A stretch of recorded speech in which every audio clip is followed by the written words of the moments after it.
ஷைத்தான் ஆண்களை வழிகெடுப்பதற்காக வேண்டி பல யுக்திகளை கையாளுகிறான். அந்த யுக்திகளில் மிக பிரதானமான மிக முக்கியமான முதலாவது இடத்திலே இருக்கக்கூடியது தான் பெண்களுடைய ஃபித்னா, ஃபித்னத்து நிசா என்று கூறுவார்கள். எல்லா பெண்களும் கிடையாது அருமையானவர்களே.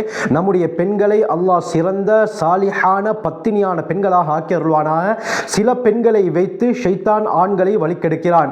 எனவே இந்த ஃபித்னத்து நிசா, பெண்களுடைய ஃபித்னாக்களிலிருந்து நாங்கள் எவ்வாறு பாதுகாப்பு பெறுவது, அந்த ஃபித்னாக்களில் விழாமல் எங்களை நாங்கள் எப்படி தற்காத்துக் கொள்வது என்று பார்த்தால் மார்க்க அறிஞர்கள் 8 வழிமுறைகளை கூறுகிறார்கள். இந்த 8 வழிமுறைகளை பேணி நடக்கும் பொழுது இப்படியாப்பட்ட பெண்களுடைய ஃபித்னா, விபச்சாரம் போன்ற பாவங்களிலிருந்து அல்லாஹ் நம்மை பாதுகாத்து அருள்கிறான். அல்ஹம்துலில்லாஹி ரப்பில் ஆலமீன், அஸ்ஸலாத்து வஸ்ஸலாமு அலா ரசூலில்லாஹி அம்மா பஅத். கண்ணியத்திற்குரிய இறைவனின் நல்லடியார்களே, அல்லாஹ்வின் சாந்தியும் சமாதானமும் என்றென்றும் நம் அனைவர் மீதும் உண்டாவதாக. வீடியோக்குள்ளால போறதுக்கு முன்னால ஒரு முக்கியமான விடயத்தை உங்களுக்கு சொல்லலாம் என்று நினைக்கிறேன். அது என்னன்னு சொன்னால், என்னுடைய சேனலுக்கு நீங்கள் முழுமையான ஆதரவை தந்து கொண்டிருக்கிறீர்கள். அல்ஹம்துலில்லாஹ், அல்லாஹ் உங்களுடைய வாழ்க்கையில் வர்க்க செய்வானாக. இதே போல நான் இன்னொரு புதிய சேனலையும் ஆரம்பிச்சிருக்கிறேன், அர்ஹம் உஸ்மானி உமரி ஒஃபிஷியல் என்ற பெயரில். அந்த சேனலுடைய லிங்க் நான் கீழே டிஸ்கிரிப்ஷன் பாக்ஸ் தருகிறேன். என்னுடைய இந்த சேனலுக்கு ஆதரவு தந்தது போல அந்த சேனலுக்கும் உங்களுடைய ஆதரவை நான் எதிர்பார்க்கிறேன். அந்த சேனலை நான் ஆரம்பித்ததனுடைய பிரதானமான நோக்கம் என்னன்னு சொன்னால், இன்று ஸ்ரீலங்காவுடைய பகுதிகளில், இதே போல இந்தியாவுடைய தமிழ்நாட்டுடைய சில பகுதிகளில் தஃப்சீர் வகுப்பு, ஹதீஸ் வகுப்பு நடக்குது. இதன் மூலமாக குறைவானவர்களே பிரயோஜனத்தை அடைந்து கொள்கிறார்கள். அதிகமானவர்கள் இப்படியாப்பட்ட கிளாஸ்களுக்கு சமூகம் அளிக்க முடியாமல் இருக்குது. என்று சொன்னால் எல்லா இடத்துலையும் இப்படியாப்பட்ட கிளாஸ்கள் நடக்குதில்லை, குறிப்பிட்ட சில இடங்கள்ல தான். அதனால அந்த ஏரியா, அந்த மஹல்லாவுடைய மக்கள் பிரயோஜனத்தை அடைந்து கொள்கிறார்கள். ஆக இந்த என்னுடைய புதிய சேனல் மூலமாக, அர்ஹம் உஸ்மானி உமரி ஒஃபிஷியல் சேனல் மூலமாக நான் என்ன சொல்ல வருகிறேன் என்றால், எப்படி சில இடங்கள்ல தஃப்சீர் வகுப்பு, ஹதீஸ் வகுப்பு நடக்குதோ, இதே போல இன்ஷா அல்லாஹ் இந்த சேனல் மூலமாக தஃப்சீருடைய வகுப்பு, இதே போல ஹதீஸ் என்று வரும் பொழுது ஹதீஸுடைய முக்கியமான கிதாப் மிஷ்காத், இந்த மிஷ்காத்துடைய பாடம், இதே போல ஹயாத்து சஹாபாக்களுடைய வரலாறு 3 பாகங்களை கொண்ட கிதாப், இதே போல ஸல்லல்லாஹு அலைஹி வஸல்லம் அவர்களுடைய வாழ்க்கை வரலாறு ரஹீகுல் மக்தூம், இதே போல நபிமார்களுடைய வரலாறு கஸஸுல் அம்பியா, இது போன்று இமாம் ஸஹபியுடைய அல் கபாயிர் என்ற பெரும் பாவங்களை பற்றிய கிதாப். இப்படி 6 பாடங்களை நான் தேர்ந்தெடுத்து உங்களுக்கு நடத்தலாம் என்று இருக்கிறேன். இன்றைய காலத்தை எடுத்துக்கொண்டால் குர்ஆன் ஹதீஸுடைய அறிவு மிக முக்கியமாக இருக்குது. அது மட்டுமல்லாமல் நம்முடைய இளைஞர்களுக்கு வரலாறு கூட தெரியாத ஒரு நிலையில் இருக்கிறார்கள். ஸல்லல்லாஹு அலைஹி வஸல்லம் அவர்கள் எப்பொழுது பிறந்தார்கள் என்று கேட்டால் அவர்கள் ஒவ்வொரு வருடத்தை சொல்கிறார்கள். இப்படி நபி அவர்களுடைய வரலாறு, சஹாபாக்களுடைய வரலாறு, நபிமார்களுடைய வரலாறு தெரியாமல் மார்க்கம் அப்படியே வீழ்ச்சி அடைந்து கொண்டே செல்கிறது. எனவே இந்த மார்க்கத்துடைய எல்லா விடயங்களும் முழு உம்மத்துக்கும் போய் சேர வேண்டும் என்ற நோக்கில் ஒரு சிறு முயற்சியின் காரணமாகத்தான் இந்த சேனலை நான் ஆரம்பிச்சிருக்கிறேன். உங்களுடைய முழு ஆதரவை இந்த சேனலுக்கு தந்து உதவுமாறு பணிவன்புடன் கேட்டுக்கொள்கிறேன். இதன் மூலமாக அல்லாஹ் எனக்கும் உங்களுக்கும் முழு சமுதாயத்தினருக்கும் அதிகமான பிரயோஜனங்களை ஏற்படுத்துவானாக. என்னுடைய நோக்கமே இந்த பாடங்களின் மூலமாக முழு சமுதாயமும் பிரயோஜனம் பெற்றுக்கொள்ள வேண்டும் என்பது தான். ஆகவே எப்படி என்ற பழைய சேனலுக்கு நீங்கள் ஆதரவு தந்தீங்களோ, அதே போல இந்த என்னுடைய புதிய சேனலுக்கும் ஆதரவு தருமாறு பணிவன்புடன் கேட்டுக்கொள்கிறேன். ஆகவே நீங்களும் இதன் மூலமாக பிரயோஜனம் பெற்றுக்கொள்ளுங்கள். மற்றவர்களுக்கும் ஷேர் செய்து அவர்களையும் இதன் மூலமாக பிரயோஜனம் பெற்றுக்கொள்வதற்கு உதவி செய்யுங்கள். அல்லாஹ் நம் அனைவரையும் இந்த தீனுக்காக வேண்டி, இந்த மார்க்கத்துக்காக வேண்டி அல்லாஹ் கபூல் செய்து கொள்வானாக. இந்த சேனலுடைய அர்ஹம் உஸ்மானி உமரி ஒஃபிஷியல் என்ற புதிய சேனலுடைய லிங்க் கீழே டிஸ்கிரிப்ஷன் பாக்ஸில் தந்திருக்கிறேன். அதை நீங்கள் கிளிக் செய்து சப்ஸ்கிரைப் செய்யுங்க, மற்றவங்களுக்கும் ஷேர் செய்யுங்க, அதிக பயனுள்ளதாக இருக்கும். அருமையானவர்களே, ஷைத்தான் ஆண்களை வழிகெடுப்பதற்காக வேண்டி பல யுக்திகளை கையாளுகிறான். அந்த யுக்திகளில் மிகவும் பிரதானமானது தான் பெண்கள். அருமையானவர்களே, எல்லா பெண்களும் கிடையாது, குறிப்பிட்ட சில பெண்களின் மூலமாக ஆண்களை ஷைத்தான் வழிகெடுக்கிறான். ஹஜ்ரத் ஸல்லல்லாஹு அலைஹி வஸல்லம் தெளிவாக ஹதீஸ்ல சொன்னார்கள். ரஸீனுடைய ரிவாயத் ஹுதைஃபா ரலியல்லாஹு அன்ஹு அறிவிக்கிறாங்க. நபி அவர்கள் சொன்னார்கள், அந்நிசாஉ ஹபாயிரு ஷைத்தான், பெண்கள் ஷைத்தானுடைய வலைகள் என்று சொன்னார்கள். ஏன் நபி அவர்கள் பெண்கள் ஷைத்தானுடைய வலைகள் என்று சொல்வதற்கு காரணம், இந்த உலகத்தில் அதிகமாக ஆண்கள் ஃபித்னாக்குள்ளாக்கப்படுவது பெண்களின் மூலமாகத்தான். அருமையானவர்களே, அல்லாஹ் நம்முடைய பெண்களை சிறந்த பத்தினியான ஒழுக்கமுள்ள சாலிஹான பெண்களாக ஆக்கி அருள்வானாக. சில பெண்களின் மூலமாக ஆண்கள் ஃபித்னாக்குள்ளால மாட்டிக்கொள்கிறார்கள். குறிப்பாக இந்த காலத்தில் நம்முடைய இளைஞர்கள் இந்த காதல், இந்த லவ் என்ற பெயரிலே வீட்டாருக்கு தெரியாமல் அந்த பெண்ணுடன் தனிமையில் இருப்பது, இதே போன்ற கெட்ட சகவாசத்திலே ஈடுபடுவது, இப்படியாப்பட்ட காரணத்தினால் ஷைத்தான் அந்த ஆணை அந்த பெண்ணுடைய வலையிலே சிக்க வைக்கிறான். ஹஜ்ரத் ஸல்லல்லாஹு அலைஹி வஸல்லம் தெளிவாக ஹதீஸ்ல சொன்னாங்க. சஹீஹுல் புகாரியுடைய 5096வது ரிவாயத், சஹீஹ் முஸ்லிமுடைய 2740வது ரிவாயத், உஸாமத் இப்னு ஸைத் ரலியல்லாஹு அன்ஹு அறிவிக்கிறாங்க. ஹஜ்ரத் ஸல்லல்லாஹு அலைஹி வஸல்லம் சொன்னார்கள், மா தரக்து பஅதி ஃபித்னதன் அதர்ர அலர் ரிஜாலி மினன் நிசா. ஆண்களுக்கு தீங்கை ஏற்படுத்தக்கூடிய குழப்பங்களில் பெண்களை விட எந்த ஒரு குழப்பத்தையும் நான் விட்டு செல்லவில்லை என்று ஸல்லல்லாஹு அலைஹி வஸல்லம் அவர்களை தெளிவாக சொல்லியிருக்கிறார்கள். ஆகவே ஆண்கள் மாட்டிக்கொள்ளக்கூடிய குழப்பங்களில் மிக பிரதானமானது இந்த பெண்களுடைய குழப்பத்தில் தான், அருமையானவர்களே. ஆகவே இப்படியாப்பட்ட பெண்களுடைய குழப்பத்திலே மாட்டிக்கொண்டதற்கு பிறகு அந்த பெண்ணுடன் தனிமையிலே இருந்து படுகிறது. இதே போல கெட்ட சகவாசம், கடைசியில் இந்த அடியான், இந்த ஆண் அந்த பெண்ணுடன் விபச்சாரத்திலே ஈடுபடும் அளவுக்கு ஷைத்தான் இவனை குழப்பத்திற்கு உள்ளாக்கிறான். அல்லாஹ் நம்மையும் நம்முடைய குடும்பத்தாரையும் நம்முடைய பரம்பரையும் பூரா முஸ்லிம்களையும் இந்த பயங்கரமான ஃபித்னா குழப்பத்தை விட்டு பாதுகாத்தருள்வானாக. குர்ஆன்ல அல்லாஹ் ஒவ்வொரு பாவங்களை பற்றி சொல்லும் பொழுது இந்த பாவத்தை செய்ய வேண்டாம் என்று தான் கூறுகிறான். ஆனால் விபச்சாரம் என்று வரும் பொழுது வலா தக்ரபு ஸினா, நெருங்கி விடாதே என்று அல்லாஹ் எச்சரிக்கிறான். அந்த அளவுக்கு பயங்கரமான ஒரு பாவம் தான் இந்த விபச்சாரம். ஆக அருமையானவர்களே, இந்த விபச்சாரம் ஏற்படுவதற்கு மிக பிரதானமான காரணம் பெண்களுடன் கெட்ட சகவாசம் வைப்பதினால் தான். அருமையானவர்களே, மஹரம் இல்லாத, இஸ்லாத்திலே அனுமதி அளிக்கப்படாத பெண்களுடன் பேசும் பொழுது இப்படியாப்பட்ட உணர்வுகளை ஷைத்தான் ஏற்படுத்தி பாவத்திலே ஈடுபட வைக்கிறான். ஆகவே இப்படியாப்பட்ட பெண்களுடைய குழப்பங்களில் இருந்து ஆண்கள் பாதுகாக்கப்பட வேண்டுமா? இஸ்லாம் முக்கியமாக 8 வழிமுறைகளை கூறுகிறது. அதிலே முதலாவது தான் கத்துல் பஸர், பார்வையை கீழே தாழ்த்துவது. அருமையானவர்களே, அல்லாஹ் சுப்ஹானஹு வ தஆலா குர்ஆன்ல சூரா நூர் அத்தியாயம் 24 வசனம் 30-31 ஆண்களுக்கு தனியாக பெண்களுக்கு தனியாக அல்லாஹ் கூறுகிறான். குல்லில் முஃமினீன யகுது மின் அப்சாரிஹிம். முஹம்மதே ஸல்லல்லாஹு அலைஹி வஸல்லம், முஃமின்களை பார்த்து நீங்கள் சொல்லுங்கள், யகுது மின் அப்சாரிஹிம், அவர்களுடைய பார்வைகளை தாழ்த்தும்படியும், வயஹ்ஃபது ஃபுரூஜஹும், அவர்களுடைய மறைவிடங்களை பாதுகாத்துக் கொள்ளும்படியும் முஃமின்களை பார்த்து சொல்லுங்கள். அதாவது முஃமினான ஆண்களை பார்த்து சொல்லுங்கள். இதுதான் மிகவும் பரிசுத்தமானது என்பதாக அல்லாஹ் கூறுகிறான். அடுத்த ஆயத்தில் அல்லாஹ் கூறுகிறான், குல்லில் முஃமினாத். முஹம்மதே ஸல்லல்லாஹு அலைஹி வஸல்லம், முஃமினான பெண்களிடத்திலே நீங்கள் கூறுங்கள், யக்துல்ன மின் அப்சாரிஹின்ன வ யஹ்ஃபல்ன ஃபுரூஜஹுன்ன, தங்களுடைய பார்வைகளை கீழே தாழ்த்தும்படியும் தங்களுடைய மறைவிடங்களை பாதுகாத்துக் கொள்ளும்படியும் பெண்களிடத்திலே நீங்கள் சொல்லுங்கள் என்பதாக அல்லாஹ் குர்ஆனிலே கூறுகிறான். வலா யுப்தீன ஸீனத்தஹுன்ன இல்லா லிபுஊலத்திஹின்ன, அந்த பெண்கள் தங்களுடைய அலங்காரங்களை கணவர்மார்கள் இதே போல அந்த பெண்களுடைய தகப்பன்மார்களிடத்திலே அன்றி வெளிப்படுத்த வேண்டாம் என்றும் சொல்லுங்கள் என்று அல்லாஹ் குர்ஆனிலே கூறுகிறான். ஆகவே முதலாவது பார்வையை தாழ்த்துவது. அருமையானவர்களே, இந்த பார்வையை தாழ்த்துவதினால் பெண்களுடைய பிரச்சனைகளிலிருந்து, ஃபித்னாக்களிலிருந்து அல்லாஹ் நம்மை பாதுகாக்கிறான். அபூதாவுத்ல 2149வது ரிவாயத் வருது. ஹஜ்ரத் புரைதா ரலியல்லாஹு அன்ஹு அறிவிக்கிறாங்க, ஹஜ்ரத் ஸல்லல்லாஹு அலைஹி வஸல்லம் அலி ரலியல்லாஹு அன்ஹு அவர்களை பார்த்து சொன்னார்கள், லா துத்பிஇன் நظரத்தன் நظரத, ஒரு பார்வைக்கு பின்னால் இன்னொரு பார்வையை மீட்டி பார்க்க வேண்டாம். ஏனென்றால் ஃபஇன்ன லக்கல் ஊலா, முதலாவது பார்வை உங்களுக்குரியது, வலைஸ லக்கல் ஆஹிரா, கடைசி பார்வை உங்களுக்குரியது கிடையாது என்று நபி அவர்கள் சொன்னார்கள். அப்படி என்றால் என்ன? அபூதாவுதுடைய விரிவுரை அவுனுல் மஅபூதிலே சொல்லப்பட்டிருக்கிறது. மனிதன் எதர்ச்சியாக பார்க்கக்கூடிய பார்வை முதலாவது பார்வை. இப்படி திடீரென பாதையிலே போகக்கூடிய பெண்களை பார்ப்பதினால் அவருக்கு பாவம் எழுதப்படாது.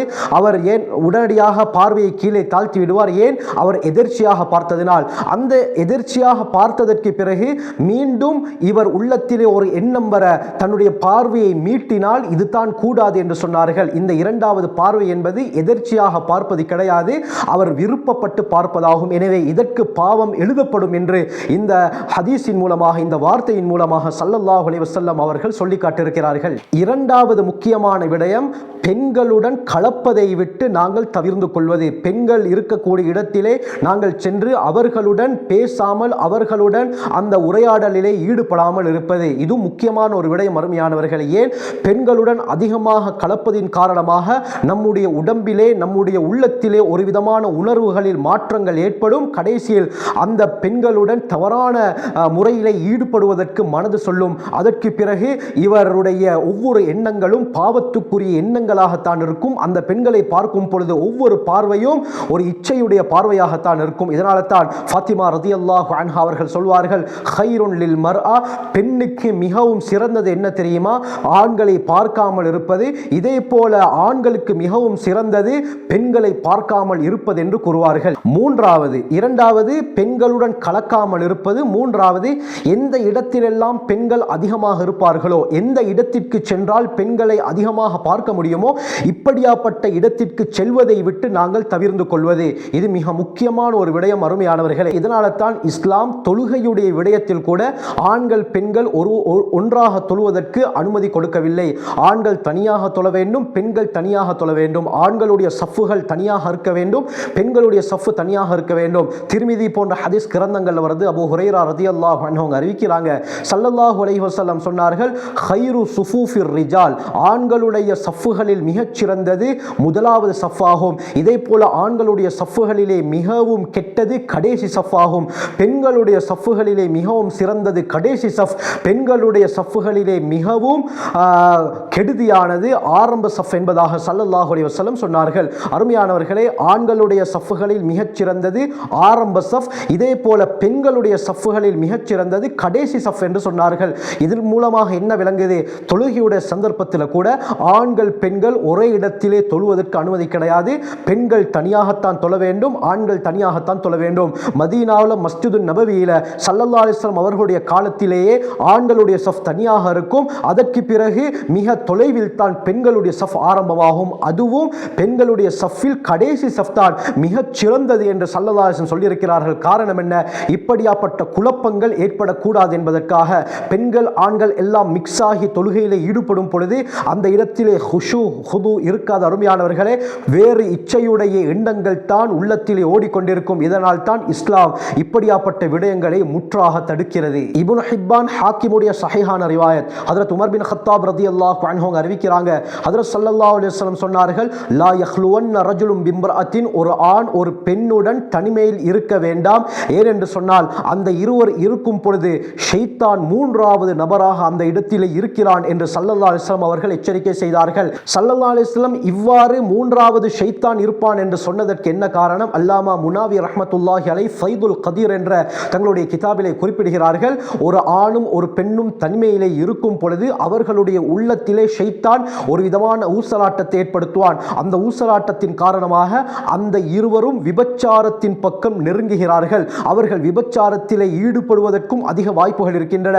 விபச்சாரத்தில் ஈடுபடாவிட்டாலும் அந்த விபச்சாரத்தை தூண்டக்கூடிய சில விடயங்களை இவர்கள் செய்ய ஆரம்பிப்பார்கள். உதாரணமாக முத்தமிடுவது, இதே போல வேறு வேறு விடயங்களை செய்வது.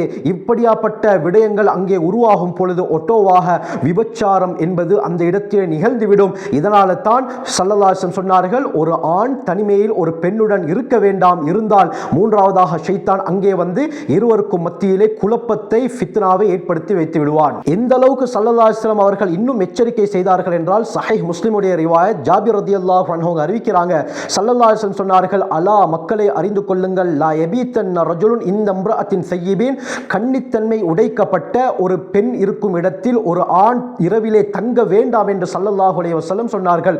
அப்படி தங்குவதாக இருந்தால் அவர் திருமணம் முடித்தவராக இருக்கட்டும், அப்படி இல்லாவிட்டால் அந்த பெண்ணுக்கு மஹ்ரமானவராக இருக்கட்டும் என்று ஸல்லல்லாஹு அலைஹி வஸல்லம் சொன்னார்கள். இதே போல புகாரி முஸ்லிமுடைய ரிவாயத், இப்னு அப்பாஸ் ரலியல்லாஹு அன்ஹு அறிவிக்கிறாங்க, ஸல்லல்லாஹு அலைஹி வஸல்லம் சொன்னார்கள், ஒரு ஆண் ஒரு பெண்ணுடன் தனிமையிலே தங்க வேண்டாம்.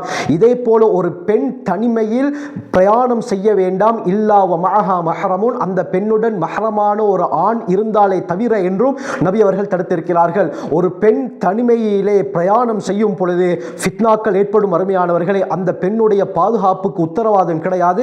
அந்த பெண்ணின் மூலமாக பல ஆண்கள் ஃபித்னாக்குள்ளால் மாட்டுவார்கள். இன்றும் இது பல இடங்களிலே நடந்து கொண்டிருக்கிறது. தனியாக ஒரு இடத்திற்கு சென்ற பெண் பாலியல் துஷ்பிரயோகத்திற்கு ஆளாக்கப்பட்ட எத்தனையோ செய்திகளை நாங்கள் கேள்விப்படுகிறோம். இந்த விடயங்களிலிருந்து பாதுகாக்கப்பட வேண்டுமா? நபி அவர்களுடைய வழிமுறை இதற்கு சிறந்த ஒரு தெளிவான ஆதாரமாக இருக்கிறது, தீர்வாக இருக்கிறது. சஹீஹ் முஸ்லிமுடைய இன்னொரு ரிவாயத்தில் ஸல்லல்லாஹு அலைஹி வஸல்லம் சொன்னார்கள், இப்னு அப்பாஸ் ரலியல்லாஹு ரிவாயத்தான் வருது, ஒரு பெண் தனியாக பிரயாணம் செய்ய வேண்டாம், அப்படி செய்வதாக இருந்தால் ஒரு மஹ்ரமான ஆண் இருக்க வேண்டும். இதே போல வலா யதுகுலு அலைஹா ரஜுலுன் இல்லா வ மஅஹா மஹ்ரமுன், ஒரு பெண் தனியாக இருக்கும் பொழுது எந்த ஒரு ஆணும் நுழைந்து விட வேண்டாம், அந்த பெண்ணுடன் மஹ்ரமான ஒரு ஆண் ஆண் இருந்தாலே அன்றி என்றும் நபி அவர்கள் சொல்லியிருக்கிறார்கள். ஏன்? ஒரு மஹ்ரமான ஆண் இருக்கும் பொழுது அந்த இடத்திலே குழப்பங்கள் ஏற்படுவது மிக மிக குறைவு அருமையானவர்களே.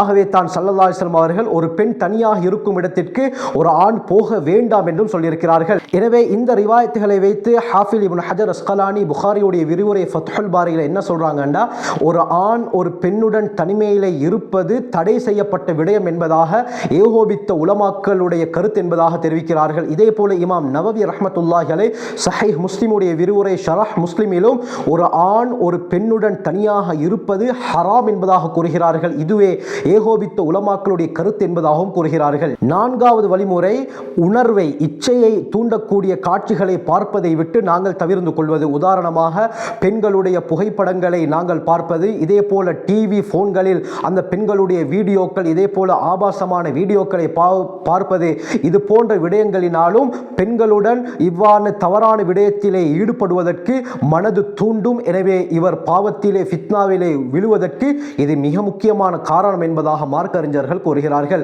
ஐந்தாவது முக்கியமான ஒரு காரணம் தான், இப்படியாப்பட்ட கெட்ட எண்ணங்கள் பாவங்களிலிருந்து தவிர்த்து கொள்ள வேண்டும் என்று சொன்னால் நல்லடியார்களுடைய சுஹபத், அவர்களுடன் சேர்ந்து இருப்பது மிக முக்கியமான ஒரு விடயம் என்பதாக கூறுகிறார்கள்.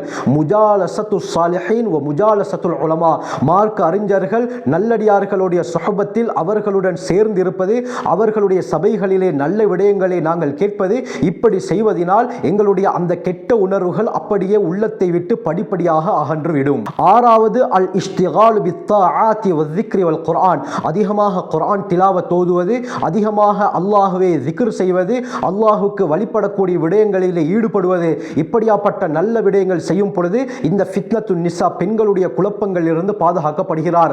ஏழாவது அருமையானவர்களே, இவர் அல்லாஹ்வின் பக்கம் நெருங்க வேண்டும். அல்லுஜூஉ இலல்லாஹ், அல்லாஹ்வின் பக்கம் இவர் நெருங்கி அல்லாஹ்விடத்திலே இப்படியாப்பட்ட ஃபித்னாக்களை விட்டு என்னை பாதுகாத்து விடு என்பதாக மன்றாட வேண்டும். அல்லாஹும்ம இன்னி அஊது பிக மின் ஃபித்னத்தின் நிசா, யா அல்லாஹ் என்னை பெண்களுடைய குழப்பங்களை விட்டு பாதுகாத்து விடு என்று இவர் மன்றாட வேண்டும். இப்படி துஆக்களிலே அல்லாஹ்வுடைய நெருக்கத்தில் இருக்கும் பொழுது அல்லாஹ்வுடைய பயம் இவருடைய உள்ளத்திலே இருக்கும். அப்படி இருந்தால் இவருக்கு பாவம் செய்யக்கூடிய எண்ணமே வராத அருமையானவர்களே.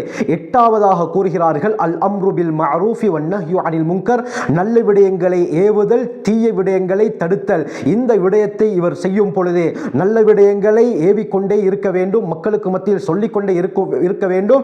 பாவகரமான விடயத்திலிருந்து நீங்கள் தவிர்த்து கொள்ளுங்கள் என்று மக்களை தடுத்து கொண்டே இருக்க வேண்டும். இப்படி செய்யும் பொழுது இவருடைய உள்ளத்திலிருந்து அந்த பாவத்துடைய எண்ணங்கள் ஒன்றன் பின் ஒன்றாக விலக ஆரம்பிக்கும். அருமையானவர்களை, நல்அமல் செய்வதில் இவர் முழுமூச்சாக ஈடுபடுவார். எனவே இப்படியாப்பட்ட 8 விடயங்களை நாங்கள் செய்யும் பொழுதே இந்த பெண்களுடைய ஃபித்னாக்களில் இருந்து அல்லாஹ் எங்களை பாதுகாக்கிறான் என்பதாக மார்க்க அறிஞர்கள் கூறுகிறார்கள். இதே போலத்தான் அருமையானவர்களே, ஆண்களுடைய ஃபித்னாக்கள் இருந்து பெண்கள் பாதுகாக்கப்பட வேண்டும் என்று சொன்னால் இந்த 8 விடயங்களை பெண்கள் செய்யும் பொழுது நாங்கள் எப்படி பெண்களை பார்க்க கூடாது என்று வருகிறதோ அதே போல அவர்கள் அந்நிய ஆண்களை பார்க்காமல் இருப்பது, அந்நிய ஆண்கள் இருக்கக்கூடிய இடத்திற்கு போகாமல் இருப்பது, அந்நிய ஆண்களுடன் கலந்து பேசாமல் இருப்பது, அந்நிய ஆண்களுடைய போட்டோக்கள், மேகசின்ல வரக்கூடிய போட்டோக்கள், வீடியோக்கள் பார்க்காமல் இருப்பது, இப்படி இருக்கும் பொழுது பெண்களும் ஆண்களுடைய குழப்பங்கள் இருந்து பாதுகாக்கப்படுவார்கள். ஆகவே இப்படியாப்பட்ட குழப்பங்கள் இருந்து பாதுகாப்பு பெற்று அல்லாஹ்வுடைய நெருக்கத்தை பெறக்கூடிய அடியார்களாக அல்லாஹ் நம் அனைவரையும் ஆக்கி அருள்வானாக. ஜஸாக்குமுல்லாஹு கைர். வ ஆகிரு தஅவானா அல்ஹம்துலில்லாஹி ரப்பில் ஆலமீன்.